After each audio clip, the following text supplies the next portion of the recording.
22절에서 24절을 봅니다. 주가 말하노라. 내가 만들 새 하늘들과 새 땅이 내 앞에 항상 있는 것 같이 너희 씨와 너희 이름도 항상 있으리라. 주가 말하노라. 세 달부터 그 다음 세 달까지 또 안식일부터 그 다음 안식일까지 모든 육체가 내 앞에 경배하러 오리라. 그들이 나가서 나를 거역하여 범법했던 사람들의 시체들을 볼 것이라. 이는 그들이 벌레가 죽지 아니하며 그들이 불도 꺼지지 않을 것이니 그들은 모든 육체에게 가증함이 되리라 했습니다. 오후에 주제도 영혼에서 교회 역할 이어서 오늘 두 번째 시간입니다. 영혼에서 교회의 역할인데 오늘은 주님의 재림과 이 지상왕국에 대해서 자세하게 좀 다루고 지나가겠습니다. 주님께서는 공중재림과 또 대환란 끝 무렵에 올리브 산으로 이제 재림을 하실 텐데 대환란 기간 중간에도 그분은 나타나셔요. 이 땅에 이 주의 천사로서 심센 천사로서 이 땅에 나타나십니다. 요한계시록 10장 1절을 보죠. 요한계시록 10장 1절을 보겠습니다. 내가 보니 이랬어요. 내가 보니 다른 힘센 천사가 하늘에서 내려오는데 구름으로 옷 입고 머리에 무지개가 있으며 얼굴은 해와 같고 그의 발은 불기둥 같더라. 그의 손에는 작은 책이 펴 있고 오른쪽 발은 바다를 왼쪽 발은 땅을 밟고서 사자가 포위하는 것처럼 큰 음성으로 외치니 그가 외칠 때 일곱 천둥이 소리를 발하더라.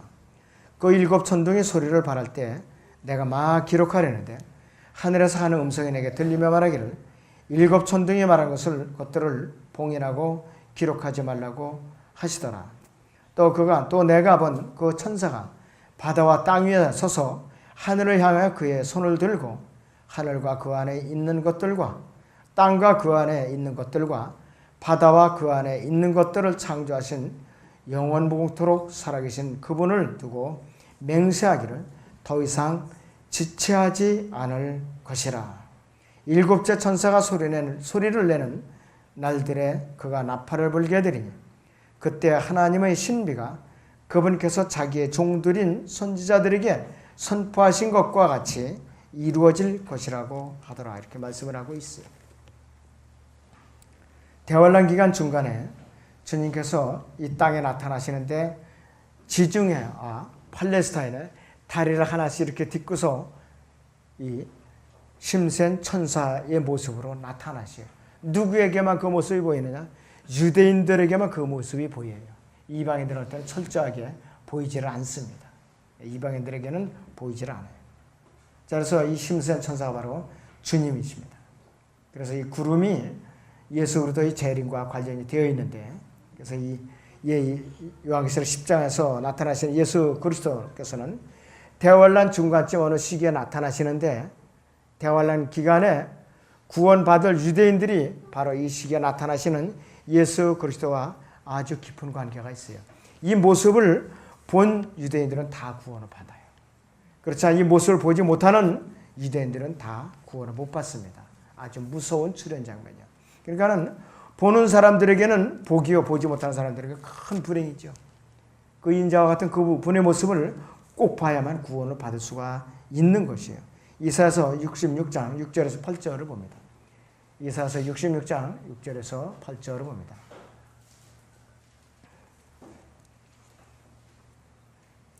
성읍에서 시끄러운 소리가 성전에서 음성이 들리니 그의 원수들에게 보응하시는 주의 음성이로다.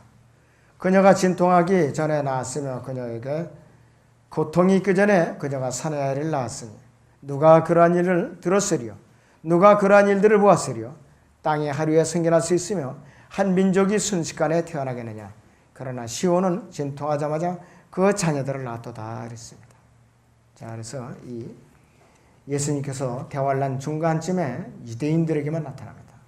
그래서 이 모습은 바로 사도 바울이 달을 채우지 못하고 태어난 자 같은 이 사도 바울과 이제 같은 모습인데, 사도행전 9장 6절에 보면은 사도 바울이 사울의 신분으로서 회심하는 장면이 나와요. 사도행전 9장 6절을 봅니다.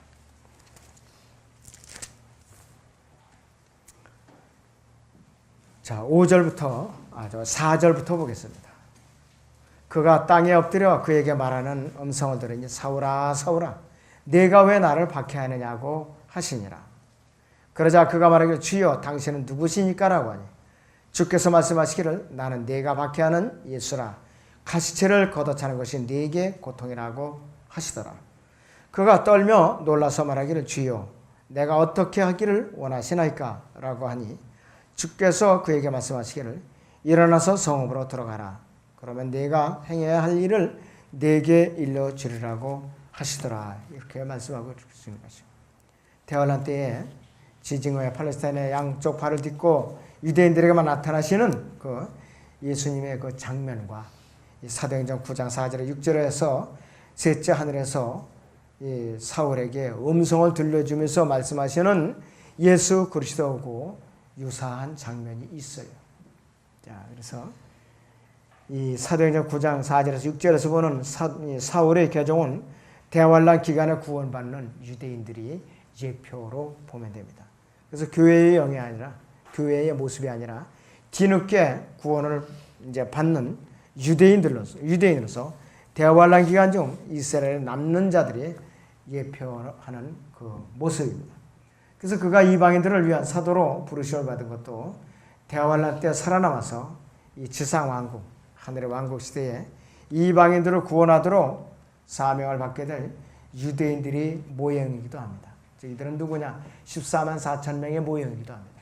이들은 대환란 때에 나가서 왕국 복음을 땅끝까지 전해요. 그리고 나서 들림받는 것이에요.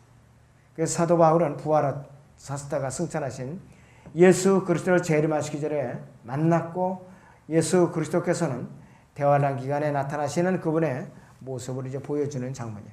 그래서 예수 그리스도 대환란 중간 어느 시기에 이스라엘에게 나타나심으로써 바울이 이제 구원받는 것처럼 대환란 기간에 구원받게 될 유대인들이 이제 그 모습을 나타내고 있는 것이에요. 그런데 이 바로 유대인들이 누구냐?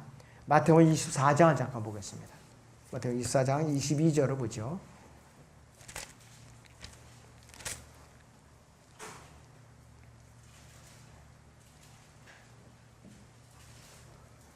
(13절을) 먼저 봅니다. 그러나 끝까지 견디는 자는 구원을 받으리라. 22절에 만일 그 날들이 단축되지 아니하면 어떤 육체도 구원받지 못하리라.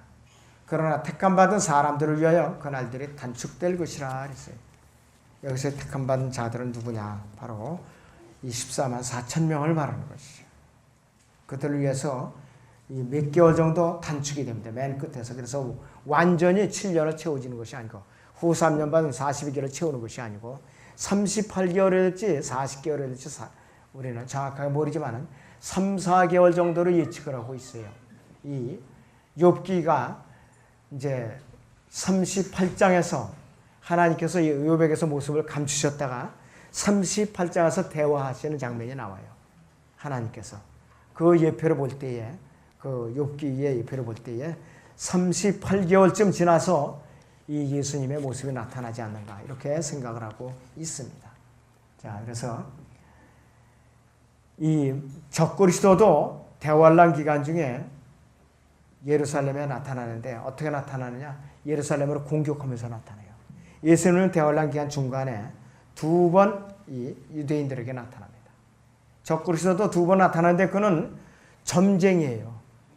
짐승의 간을 살아있는 짐승을 잡아서 간을 꺼내가지고 간을 갖다가 이렇게 방향을 점치는 거예요. 간을 받고 어느 방향으로 갈 것인지. 그것이 에스겔서에 자세하게 나와 있어요. 그래갖고 쳐내려오면서 지금의 요르단, 이스라엘, 그 다음에 시리아, 또 이 주변 그 국가들이 있어요. 레바논, 완전히 싹쓸이하면서 내려와요. 완전히 다 쳐들어온다 이것이. 북방의 지역으로부터 이제 휩쓸기 시작해갖고 시리아의 다마스커스를 거쳐갖고 이 예루살렘을 이제 공격해 내려오다가 헤르몬 산에 이르러 가지고서 어느 길로 진격할 것인가 점을 쳐봅니다. 그래 가지고서 치는데 어느 쪽을 택하느냐. 그래서 갈릴리 서쪽 방향으로 방향을 잡아갖고 이스라엘 평원과 무기또 계곡을 지나서 예루살렘으로 향하는 것이에요. 그런데 병사가 한두 명이 아니에요. 아주 구름대같이 몰려들어옵니다. 구름대같이 몰려들어요. 그래서 1차로 공격을 해 와갖고 일단은 물러나요. 이스라엘 공격이 하도 심하니까.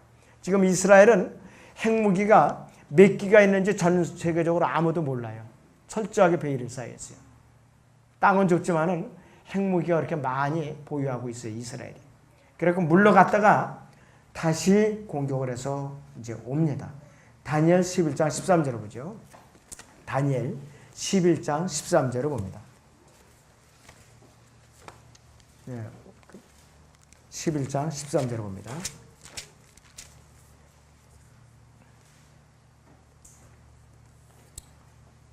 이는 북쪽 왕에 돌아올 것이며 전보다 더 큰 무리를 일으키고 또 큰 군대와 많은 부를 거느리고 몇 년 후에 반드시 올 것이기 때문이라. 그때 많은 사람이 남쪽 왕을 대항하여 일었을 것이며 내 백성의 강도들도 그 환상을 세우려고 스스로를 높일 것이나 그들은 넘어지리라 그랬습니다. 자, 그리고 더 저속한 표현이 있는데요. 시편 59편 6절을 봅니다. 시편 59편 6절을 보겠습니다.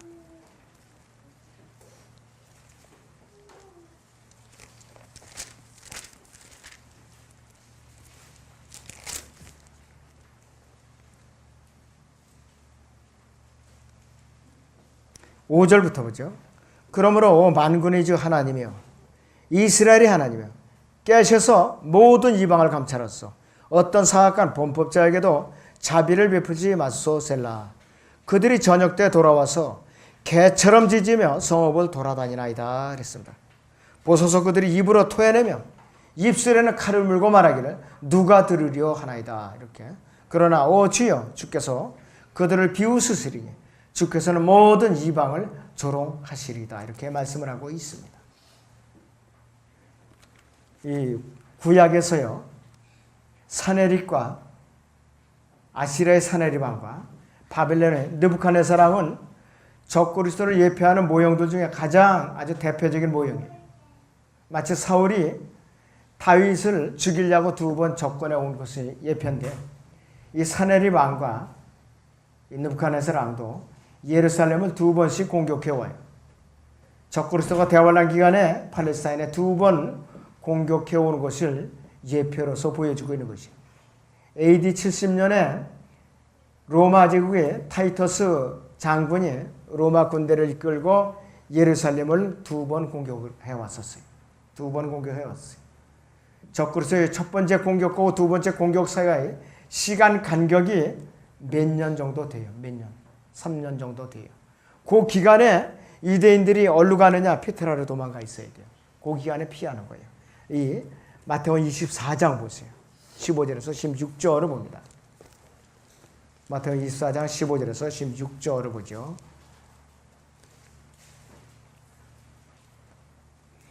그러므로 너희가 선지자 다니엘을 통하여 말씀하신 멸망의 가증한 것이 거룩한 곳에 선 것을 보리니 읽는 자는 깨달으라. 그때 유대에 있는 자들은 산들로 도망하라 그랬습니다. 지붕에 있는 사람은 집 안에 있는 물건을 가지러 내려가지 말고 들에 있는 사람은 자기 옷을 가지러 돌아가지 말라. 그날들에는 아이를 뵌 자들과 젖먹이는 자들에게 화 있으리라. 너희는 피난하는 일이 겨울에나 안식일에 일어나지 않도록 기도하라. 이는 그때에 대환란이 있으리라.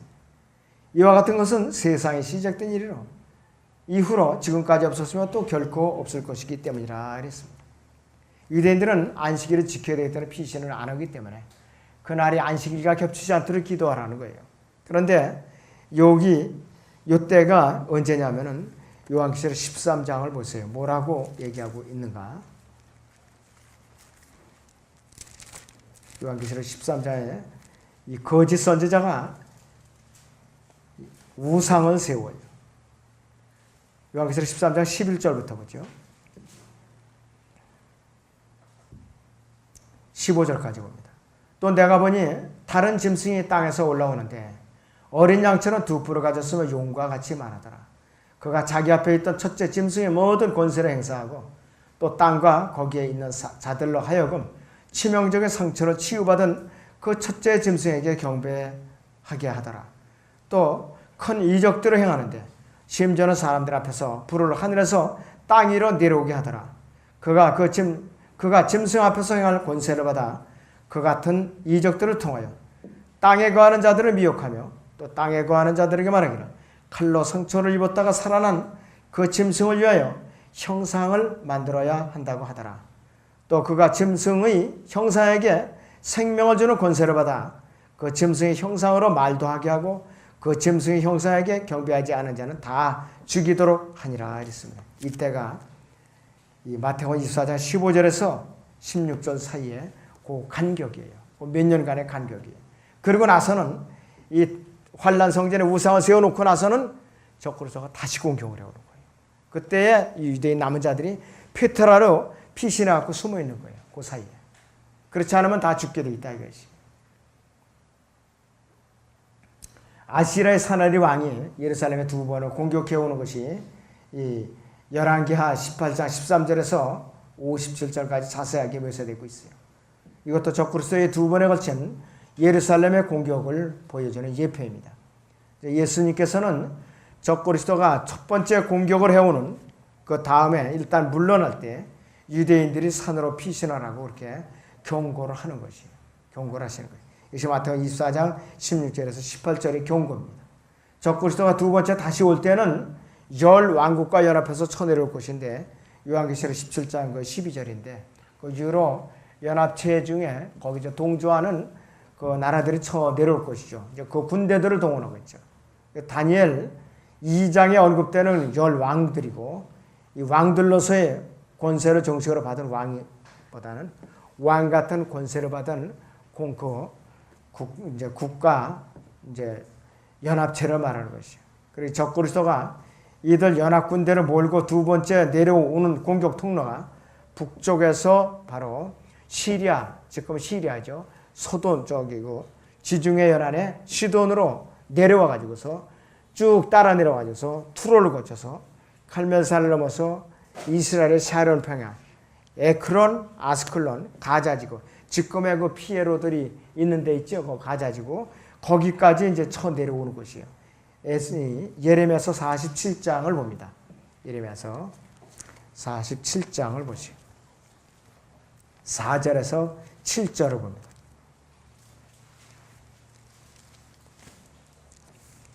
모든 필리스티아인들을 약탈해 놓는 날과 투로와 시돈으로부터 남아있는 모든 돕는 자들을 다 끊어버릴 날로 인하여 주가 갑돌 지방에 남은 자들은 필리스티아인들을 약탈하리라. 가자는 대머리가 되고 아스클론은 그들이 계곡에 남은 자들과 함께 끊어졌으니 네가 언제까지 네 몸을 베겠느냐. 오 너 주의 칼이여.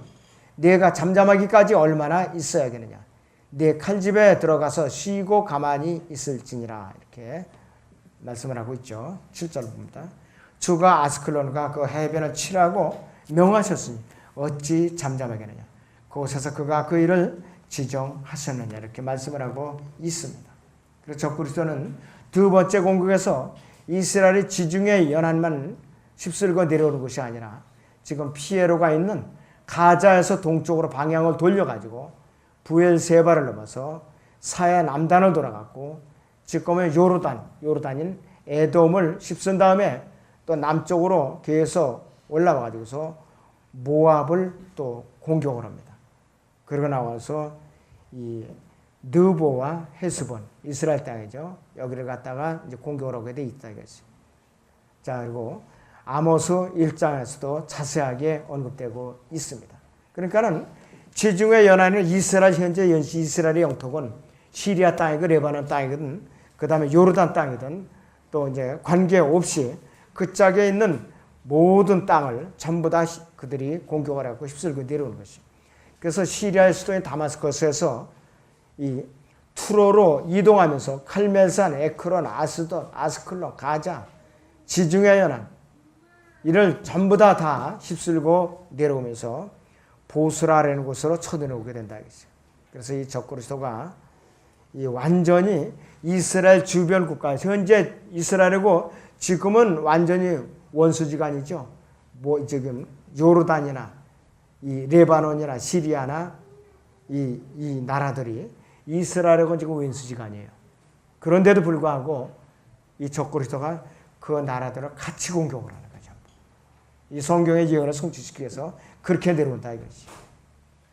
그래서 이 모압이 완전히 유황 불길로 그 소돔에서 이제 빠져나온 롯이 그 두 딸과 함께 소알이라는 성읍으로 피했거든요. 그런데 근친상간을 보는 거예요. 그 죄악을 언제 갚느냐? 하나님께서 이 바로 3차 대전 때 이때 갚아주시는 거예요. 철저하게 이들을 응징한다 이거지. 두 딸이 근친상간으로 큰 딸이 낳은 아들이 모압이고 작은 딸이 낳은 아들이 바로 암몬인데 지금은 합쳐갖고서 요르단이라고 그러죠. 그래서 인구가 현재 300만 정도 됩니다.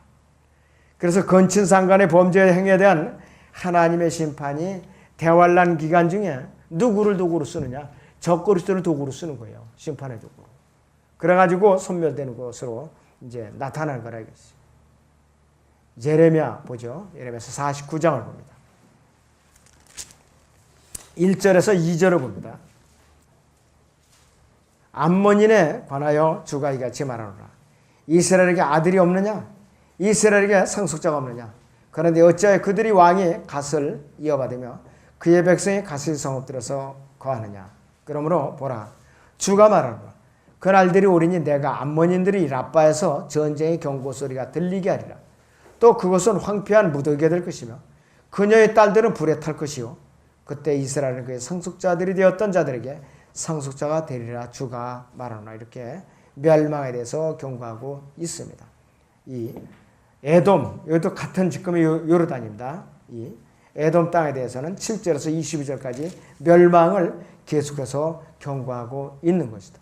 또 다마스커스, 시리아이죠. 시리아에서 다마스커스는 예레미야 49장 23절에서 27절까지가 다마스커스의 멸망에 대해서 얘기하고 있는 거예요. 다마스커스는 다시 말씀드려 오늘날의 시리아의 수도예요. 그리고 시돈과 투로는 오늘날의 레바논입니다. 또 에돔과 모압과 암몬은 현재 에돔과 모압과 암몬은 현재 요르단 땅입니다. 이것이 앞으로 대환란 때에 적그리스도가 공격할 팔레스타인 땅 전체예요. 이 전체 지역의 대환란 기간에 적그리스도의 군대에 의해서 공격을 당해서 짓밟힐 것이라 이것이. 모두 그들이 죄에 대한 하나님의 심판이에요. 그래서 하나님께서 그들의 죄악을 잊지 않고 기억하셨다가 대환란 기간에 적그리스도를 통해서 철저하게 징벌을 하시는 거예요. 참 하나님께서는 잔인하셔요. 그것도 적그리스도에 의해서 공격을 해갖고 짓밟아 버린다 이것이. 요르단 같은 경우는 모압과 암몬 자체는 아예 지도에서 국가가 없어져요. 완전히 없어진다고요. 아주 철저하게 멸망하는 거지. 그래서 팔레스타인 전 지역을 적그리스도 군대가 완전히 휩쓸어 가지고서 이 적그리스도가 얼로 집결하느냐. 결국은 자기들의 승승장구해가고 아마겟돈 골짜기로 몰려들어요. 아마겟돈으로. 거기서 멸망당하는 거라. 그래서 아마겟돈 지명이 그래서 앞에 그 접독이 R이었어요. AR, R을 히브리어로 언덕이를 나타내요. 언덕. 그리고 또 이 계곡이 아니라 이것이. 그리고 이제 마겟돈이라고 했어요. 이것은 무깃돌을 말하는데 그래서 아마겟돈을 지명으로 말할 경우에는 언덕을 나타내고 무깃돌을 또 지칭할 경우에는 골짜기라는 단어가 이제 따라오는 것이에요. 그래서 아마겟돈 골짜기라고 표현하는 것은 성경적으로 합당하지 않습니다. 무깃도 언덕이라고 말하는 것도 어울리지 않을까. 그러니까 2억의 대군이 몰려와서 2억의 군대가 몰려와가지고서 아마겟돈 언덕에 집결한다면 바로 그것이 무깃도 계곡에서 이제 전멸을 당하는 것으로 요한계시록에 나와 있잖아요. 근데 거기가 골짜기가 길이가 얼마냐? 킬로미터로 십진법으로 환산하면은 1600스타디온데 그것을 환산하면은 322km 정도 나와요. 그 정도 나와요. 근데 거기에 2억의 군대가 몰려서 집결하는 것을 생각을 해봐요. 사실은 불가능해요. 인간적인 이 세상의 군대 작전으로서는 불가능합니다. 왜?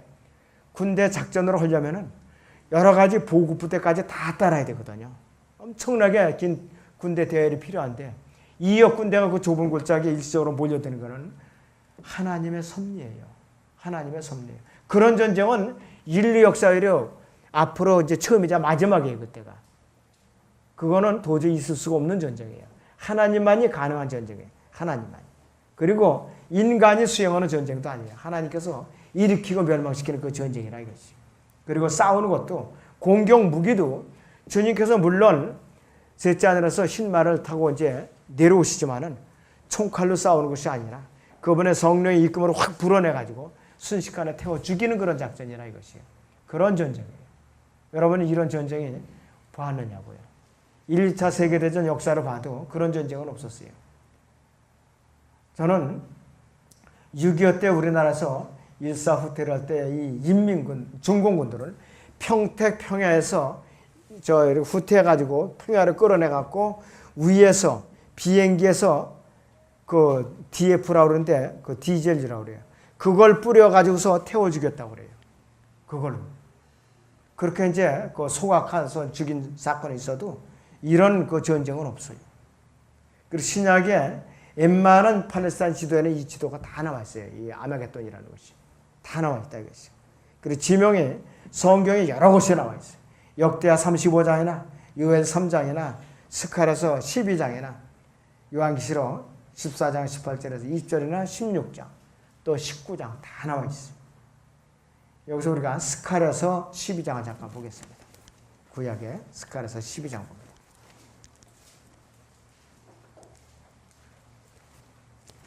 (9절에서) 11절을 보죠. 그날이 오면 내가 예루살렘을 치러 오는 모든 민족들을 멸하고자 하리라. 멸하고자 하리라 했는데, 자 11절을 보세요. 그날에 예루살렘에 큰 애통이 있으리니 마치 무깃도 골짜기 하닷 림몬의 애통과 같으리라 그랬어요. 무깃도 골짜기 이 애통, 수많은 군대가 일시에 순식간에 몰살을 당하니까, 그러니까는 이 애통이야 말할 것도 없지요. 인간적인 표현으로는 불가능하다 이것이. 예수님께서 아마겟돈에 나타나신 경로가 신명기 33장 1절에서 3절을 보면 아주 자세하게 있는데 한번 보세요. 신명기 33장 1절에서 3절입니다. 하나님의 사람 모세가 죽기 전에 이스라엘 자손을 축복한 그 복이 이러하니라. 그가 말하기를 주께서 시내에서 오시어 세일에서 일어나시고 파란 산에서 비치시며 그가 수많은 성도들과 함께 오셨으니 그분의 오른손으로부터 그들을 위한 불같은 율법이 나갔도다. 정녕 그분께서 그 백성을 사랑하셨으며 모든 그분의 성도가 주의 손안에 있으니 그들이 주의 발 아래에 앉아서 모두가 주의 말씀들을 받으리다. 이렇게 이제 예언을 하고 있습니다.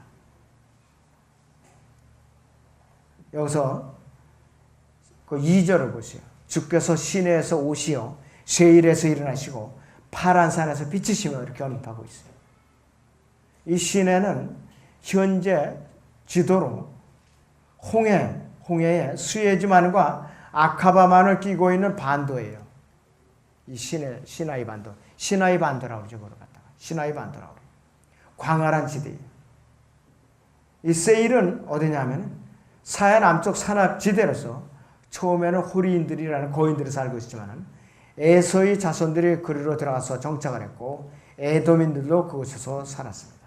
그리고 이 파라는 카나안 땅 남쪽에 있는 에돔의 서쪽에는 광야지대이고 시내 반도, 지금 시나이 반도라고 그러죠. 북부 내륙 지방에 있는데 여기에 파란산이라고 있습니다. 그러니까 시내산으로 강림하셔갖고 세일산으로 오셔서 파란산에 비치셨다고 하고 있습니다. 그리고 그분의 성도가 그랬어요. 3인칭 소유격으로 지칭되고 있어요. 그분의 성도들이 그랬어요. He is saints죠. 그분의 성도가 당신의 손안에 2인칭 소유격으로 이제 당신의 손안에 이렇게 있어요. 그리고 또 당신의 발 아래 이렇게 또 표현이 계속 나오고 있어요. 그런데 여기에서요. 한 구절 안에 그분이 계시고 당신이라는 대명사가 나와요. 두 분이 계시는데 그분은 뭐냐? 아버지 하나님이시오. 당신은 누군가? 예수 그리스도 아들 하나님이시오. 그분의 성도가 당신의 발 아래 앉아있는 광경이 마치 마리아가 예수 그리스도의 발 아래 앉아있는 장면을 연상케 한다 이거죠. 그런데 그 모든 그분의 성도가 주의 말씀을 받으리이다. 이렇게 미래 시제로 되어 있어요. 모세가 죽기 전에 이스라엘 민족에게 유언하는 자리에서 한 예언이에요. 하나님께로부터 시내산에서 율법을 받던 것이 과거의 일이지 미래가 아닌데도 불구하고 그러한 시점에서 이 구절은 성도들이 미래에 하나님의 말씀을 받을 것이다. 이렇게 예언을 해놓은 것이에요. 재판관계 봅니다. 재판관계 이제 5장 4절에서 5절 보세요. 재판관계 5장 4절에서 5절을 봅니다.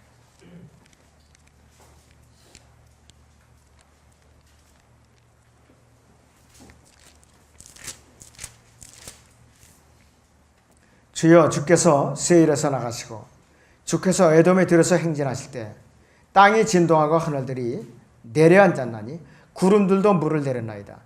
산들이 주 앞에서부터 녹아 내려져 시내산도 이스라엘의 주 하나님 앞에서 녹아 내렸도다. 이렇게 표현을 하고 있습니다. 또 5장 8절을 봅니다. 상반절을 보세요. 그들이 새 신들을 택하였더니 전쟁의 성문들 안에서 있었으나 이렇게 표현을 하고 있었습니다. 또 5장 10절 보세요. 상반절에 흰 나귀들을 탄 너희는 재판에 앉은 너희는 말하라 길을 따라 걸어라. 이렇게 표현을 하고 있습니다. 누군가가 재림하고 있는 것이 재림하는 장면인 것이죠. 재림하는 장면. 11절을 봅니다. 물깃는 곳에서 활 쏘는 자들이 소란함으로부터 안전하게 된 자들이 거기에서 주의 의로운 행하심을 다시 이야기하리니 그 이스라엘의 그의 촌락들이 거민들을 위해 하신 의로운 행하심이라. 그때 주의 백성이 성문으로 내려가리라. 이렇게 예언을 하고 있습니다. 누군가가 예루살렘으로 귀환할 것임을 분명하고 있다. 그래서 이제는 전쟁으로부터 안전하게 된 그들이 물깃는 거죠. 우물가에 모여서 주의 의로운 행하심에 대하여 주님께 영광을 돌리고 찬양하는 장면을 말하고 있는 것이에요. 자, 예수 그리스도의 영광이 온 예루살렘에 가득 차는 장면을 말하고 있는 것이죠. 자, 또 재판관계 5장 12절을 봅니다. 깨어라 깨어라 드보라에 깨어라 깨어라 노래하라 일어나라 바라가 너 아비노함의 아들아 내가 사로잡은 자를 사로잡아 가라. 이렇게 예언을 하고 있어요. 예수님께서 나타나시는 장면인데요. 재림하신 주님께서 올리브 산에만 나타나시는 것이 아니라 그 전에 먼저 서해남부 지역인 세일과 에돔 지역으로 왕의 대로를 따라서 이렇게 내려오시는 장면을 말하는 것이에요. 하박국 3장 2절을 볼까요? 하박국 소선지서 하박국 3장 2절을 봅니다.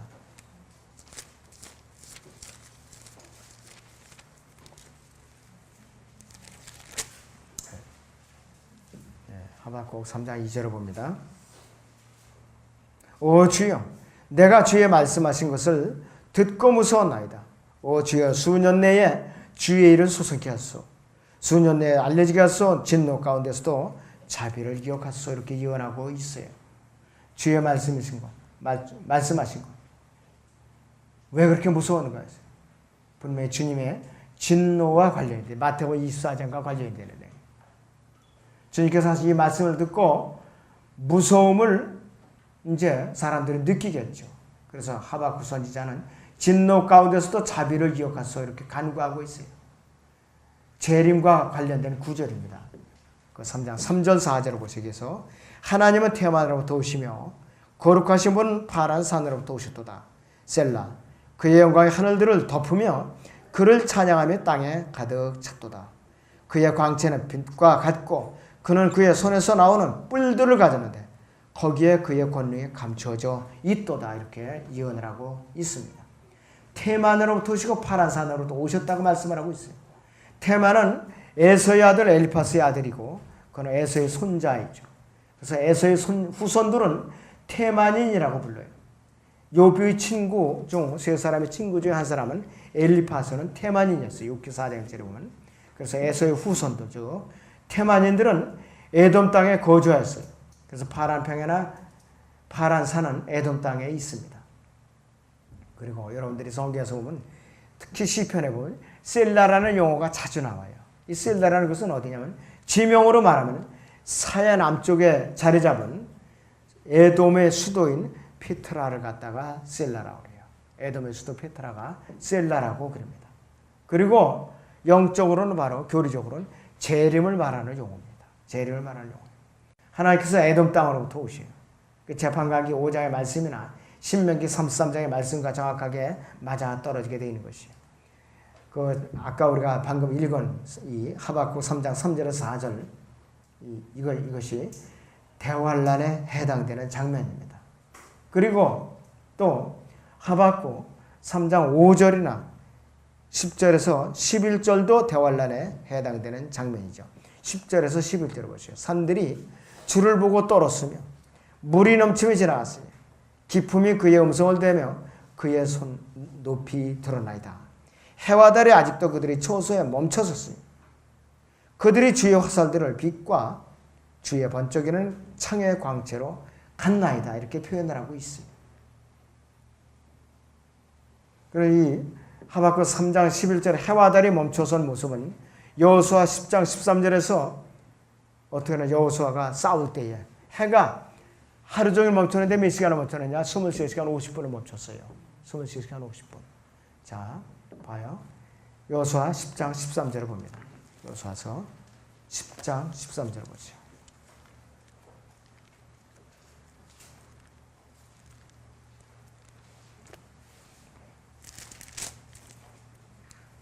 (12절부터) 보죠. 주께서 아모리인을 이스라엘 자손의 앞에 넘겨주시던 날에 여호수아가 주께 구하였으니 그가 이스라엘의 목전에서 말하기를 태양아 너는 기브온 위에 머무르고 달아 너는 아얄론 골짜기에 머무르라 하자. 태양이 멈추고 달에 머물렀으니 백성이 그 원수에게 원수로 갖기까지 하였느니라. 해가 하늘 중간에 멈추어서 거의 종일 속히 내려가지 아니었다고 야셀의 책에 기록되지 않느냐. 거의 종이라고 써요. 이제 완전한 하루 종이라고 표현하지 않고 거의 종일 23시간 50분. 나머지는 역대기 한가 어디에 생각이 안 나는데 거기서는 아하스의 해 시계가 뒤로 10도 이렇게 물러나게 히스키야가 병을 고쳤을 때 표적을 보여달라니까 그 뒤로 10도 물러나게 한 사건이었어요. 그게 시간으로 봐서 10분이에요. 그래서 이 미국에서 우주선을 시간을 계산해서 적을 때 하루가 모자라는 걸 성경에서 과학자들이 찾아냈다고 그러더라고요. 성경에서. 네. 그렇게 얘기를 하고 있어요. 자, 그래서 이 하박국 3장 12절에서 주님의 재림을 묘사하고 있고 13절도 주님의 재림을 묘사하고 있습니다. 거기 하박국 3장 12절에서 13절을 봅니다. 주께서는 분개 가운데 땅을 활보하셨으며 분노 가운데서 이방을 밟으셨나이다. 주께서는 주의 백성의 구원을 위하여 곧 주의 기름 부음 받은 자와 함께 하는 구원을 위하여 나가시어 그 기초를 끝까지 드러내심으로써 악인의 집에서 그 머리에 상처를 입히셨나이다 그랬습니다. 악인의 집은 바로 적그리스도를 말하는 것이. 예수로부터 그 영광중의 왕으로 오실 때, 왕중왕으로 오실 때 에돔 땅을 지나가시고 에돔 땅을 왕의 대로에 있어요. 모세는 3,500년 전에 이 사실을 알고 기록을 했어요. 모세가 민수기 20장 14절부터 봅니다. 민수기 20장 14절에서 17절을 봅니다.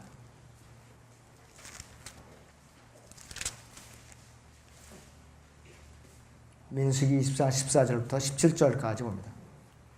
모세가 카데스에서 에돔 왕에게 사자들을 보내어 당신의 형제 이스라엘이 이렇게 말하더이다. 당신은 우리에게 일어났던 모든 고초를 아시나이다. 우리 조상들이 이집트로 내려가서 이집트에서 오래 거하였더니 이집트인들이 우리와 우리 조상들을 학대했나이다.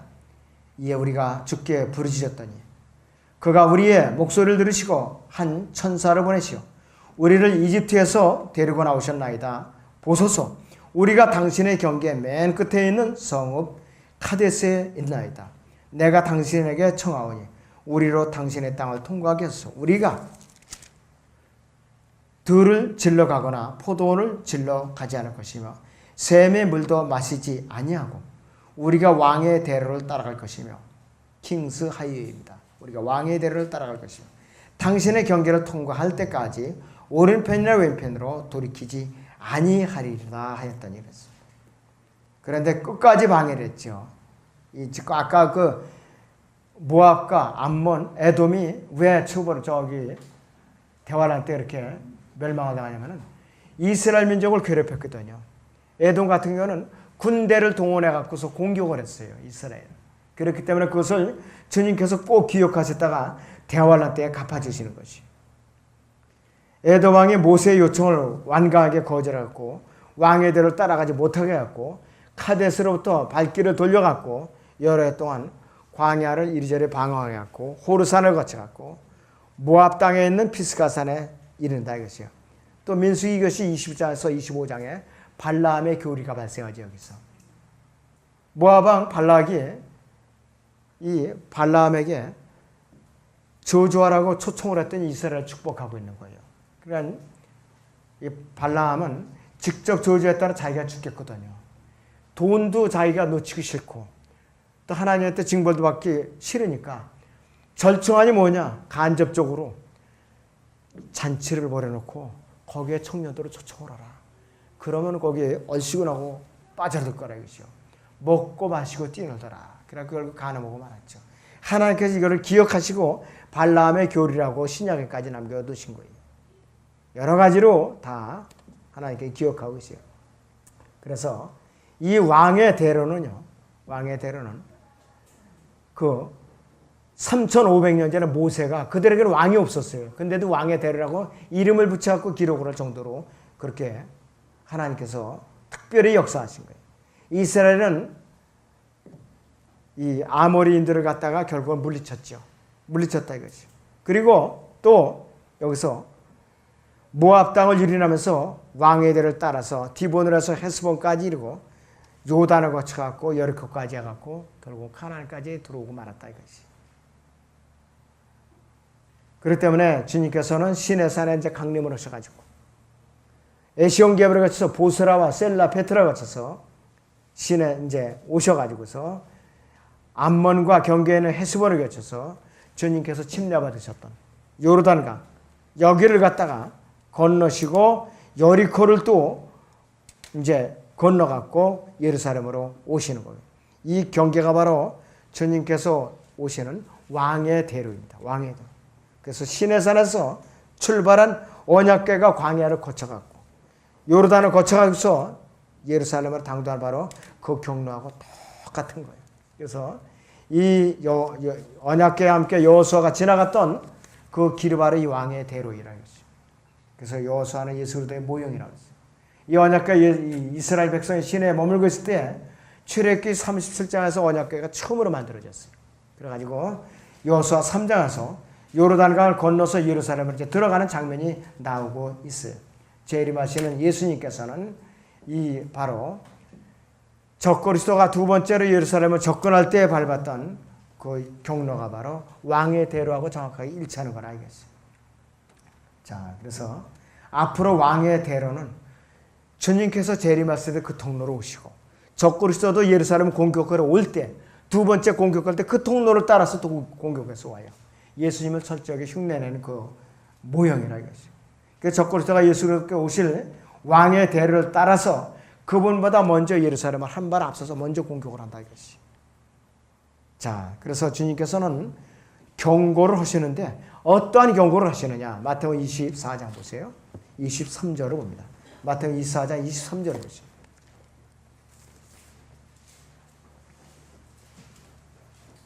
그때에 만일 누가 너희에게 말하기를 보라 그리스도가 여기 있다 혹은 저기 있다 하여도 믿지 말라 그랬습니다. 거짓 그리스도들과 거짓 선자들이 일어나서 그 큰 표적들과 이적들을 보여줘 한 수만 있다면 그 택함 받은 자들도 미혹하리라. 보라 내가 미리 너희에게 말하였노라 이렇게 경고를 하고 계시요. 또 26절에 보면 그러므로 그들이 너희에게 말하기를 보라 그가 광야에 있다 해도 나가지 말고 보라 골방에 있다 해도 믿지 말라 그랬습니다. 적그리스도에게 미혹당하지 말라 그랬어요.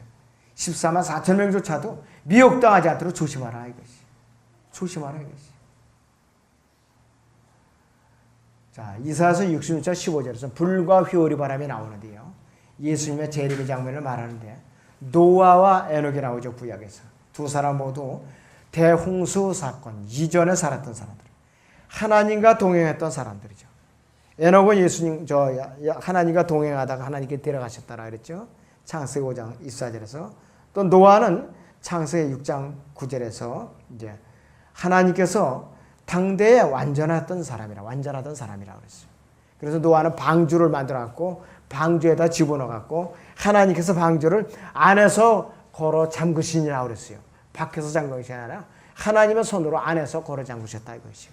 구원을 사람이 하는 것이 아니라 하나님께서 베푸시는 거죠. 인간으로서 도저히 불가능하다 이것이. 너무나도 우리가 아주 상세한 것을 다 알 수가 있는 것이요. 자, 그래서 앞으로 이 땅의 지상왕국에서 또 새하늘과 새 땅에서 이루어질 일들이 우리가 잠깐 좀 복습을 하고 넘어가죠. 이사야서 66장 22절을 다시 봅니다. 이사야서 66장 22절을 다시 보겠습니다. 거기 보시면은 이렇게 말씀하고 있죠. 주가 말하노라 내가 만든 새 하늘들과 새 땅이 내 앞에 있는 것 같이 너희 시와 너희 이름도 항상 있으리라. 이 문명도 이방인들이 아니라 이스라엘 중 누구에게만 해당되느냐? 레위 지파에만 해당돼요. 지상 왕국이 이루어질 때에 레위 지파에만 해당이 됩니다. 그래서 이 이사야서 보기 66장에 23절에서 24절을 다시 봅니다. 23절에서 24절. 주가 말하노라 세 달부터 그 다음 세 달까지 또 안식일부터 그 다음 안식일까지 모든 육체가 내 앞에 경배하러 오리라. 그들이 나가서 나를 거역하여 범법했던 사람들이 시체들을 볼 것이라. 이는 그들이 벌레가 죽지 아니하며 그들이 불도 꺼지지 않을 것이며 그들은 모든 육체에게 가증함이 되리라. 이렇게 말씀을 하고 있는데 이것이 이 지상왕국에서 이루어질 것인데요. 그래서 아모스서 9장을 잠깐 봅니다. 구약에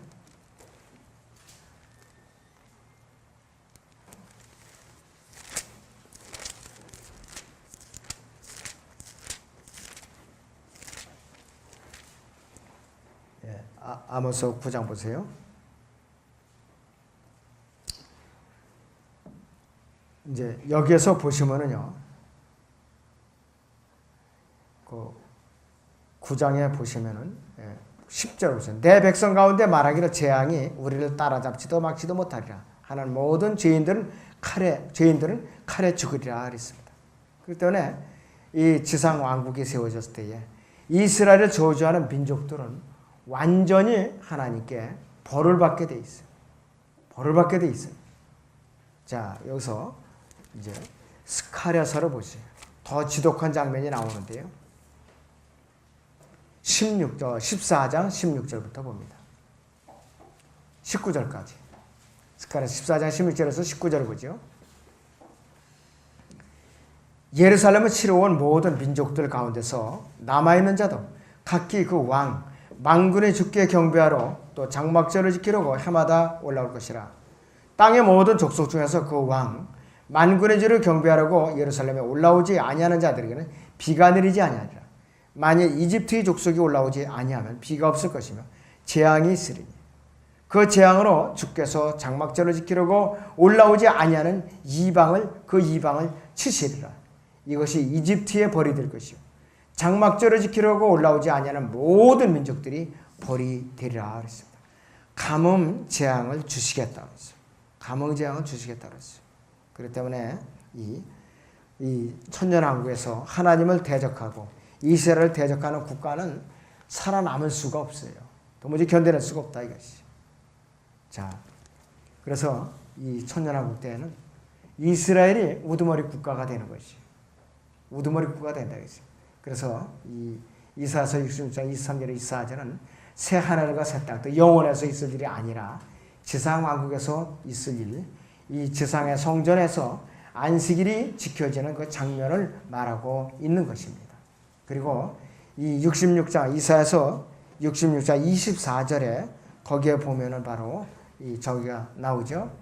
이 에돔이 나옵니다 여기서. 자, 거기서 바로 이제 거기서 에돔이 나오는데요. 그것이 바로 뭐냐면은 지옥의 이 지옥은 에돔에 있는 불못을 말하는 것이에요. 쓰레기 소각장인데 불못이라고 표현을 하는 것이에요. 그때는 왜냐? 사람들은 산채로 집어던져요. 불못에다 집어던지면 사람들은 지글지글 타지요. 몸의 형체가 없을 때가 몸은 타요.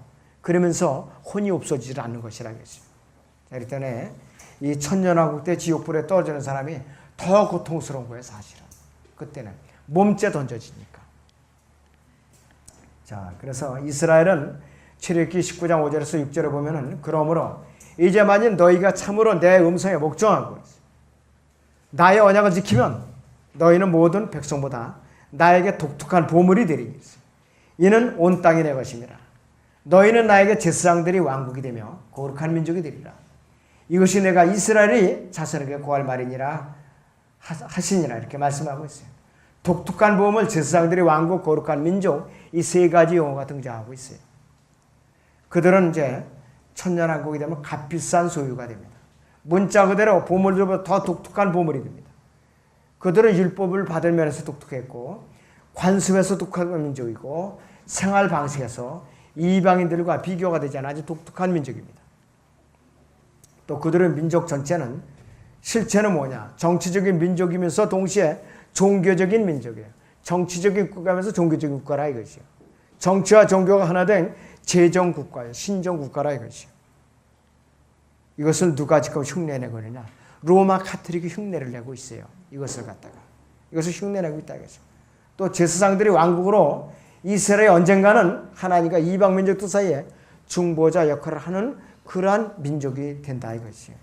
중보자 역할을 할 수 있는 그러한 민족이 된다 이것이에요. 그리고 지금까지 어떠한 시대에도 거룩한 민족들은 단 한 번도 지구상에 존재한 적이 없었어요. 거룩한 민족들은. 하나님의 거룩한 민족은 오직 하나인데 그것도 언제 이루어지느냐? 주님이 재림하셔서 이 땅에 그분이 왕국을 세우셔서 직접 통치하시면 그때나 이스라엘이라는 민족이 거룩한 민족으로 세워지는 거예요. 그 전까지는 존재할 수가 없어요.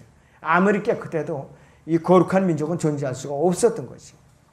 만약에 저 거룩한 민족이란 누가 주장한다면 그 사기꾼이에요. 그 국가는 사기꾼이라 이것이. 절대로 그렇게 될 수가 없다 이것이. 수많은 나라들이 기독교 국가라고 공언을 하면서 또 이스라엘에게 주어진 이러한 축복들이 예언들이 다 자기들 거다. 그러면서 이제 억지 주장을 했지만 다 사기 친구에 불과하다 이것이. 도저히 그렇게 될 수가 없다 이것이. 이 출애굽기 31장 17절에서는 하나님께서 이렇게 말씀하세요. 그것이 나와 이스라엘 전사에 영원히 표적이 되리라 그랬어요. 표적이 되리라 했어요. 그래서 하나님께서는 안식일에 대해서 분명히 이 땅에 천년왕국을 세우시면 천년 동안 안식일을 지키는 민족으로서 다른 이방 민족들에게 표적으로서 삼겠다 이것이에요. 이 이방인들이 특별히 이 제독교에서 안식일을 성수하라, 주일 성수하라면서 율법적으로 안식일을 강조한다면 그 사람은 유대인들을 개종해서 일찌감치 보따라 쌓았고 팔레스타인 땅에는 가는 게 나아요. 그런 사람들. 이 대한민국 땅에 있으면 안 될 사람들이에요. 사기꾼에 불과하다 이것이. 도저히 안 된다 이것이. 그래서 안식일에 대한 표적은 영원한 표적이에요. 영원한 표적이라 이것이. 지상 왕국을 천년 동안 왕국을 넘어서 새 하늘들과 새 땅에까지 적용이 된다 이것이.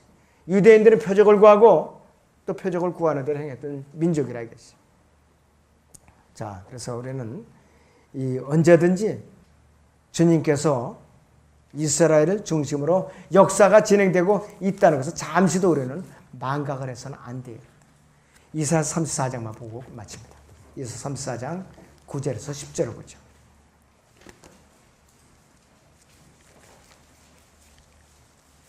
이사야 34장 9절에서 10절을 봅니다. 그곳이 시내들의 역청으로 변하게 될 것이요 그곳의 흙은 유황으로 변하고 그곳의 땅은 불타는 역청이 되리라. 그것은 밤낮 꺼지지 않을 것이며 그 연기들은 영원히 올라가리라. 대대로 그것은 황폐하게 남아 그것을 통과하는 자가 영원 무궁토록 아무도 없으리라. 이렇게 예언을 하고 있어요. 에돔 땅에 지옥불, 역청과 유황불이 지옥불이 있게 될 것을 이제 예언하고 있는데 요르단 남쪽 사해 근처에 있는 그 땅이라 이것이. 그것이 바로 천년 왕국에서는 지옥으로 변하는데 쓰레기 소각장인데 사람을 산채로 집어던지는 거예요. 바로 그것이 마태복음 19장 28절에서 몸과 혼을 이제 던져진다고 그런 표현이 나오잖아요. 그때 바로 해당되는 용어라고 했어요. 또 이 지옥이라는 단어가 사복음서에서만 50회나 나와요. 마태복음 5장 22절을 비롯해 가지고서 마가복음 9장 44절부터 시작해서 누가복음 16장 23절까지 그 여러 군데 나와갖고 50여가 나오고 있어요. 그 구원받지 못한 죄인들이 예수님을 이제 믿고 영원한 지옥 형벌의 고통 가운데서 건짐을 받는 것은 아주 중요한 일 중에 중요한 일. 그리스도인들이 세상에 잃어버린 죄인들에게 구원의 메시지를 전하는 것은 더욱 중요하고 시급한 일이다 이것이. 그래서 우리는 이 지상 왕국 세워지면은 물론 유업을 받는 분들은 기쁨으로 참여하겠지만은 유업을 받지 못하는 분들은 부끄러움으로 이제 지내겠죠. 우리는 들림받기 전까지 복음을 전하는 일에 남의 일같이 여기고 소홀히 여기서는 안 됩니다. 오늘 여기서 마칩니다.